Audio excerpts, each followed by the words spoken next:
महाऐश्वर्या महावीर्या महाबला महाबुद्धिर्महासिद्धिर्महायोगेश्वरेश्वरी महातन्त्रा महामन्त्रा महायन्त्रा महासना महायागक्रमाराध्या महाभैरवपूजिता महेश्वरं महाकल्पं महाताण्डवसाक्षिणी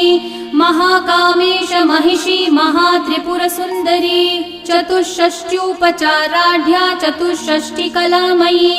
महाचतुष्षष्टिकोटि योगिनी गणसेविता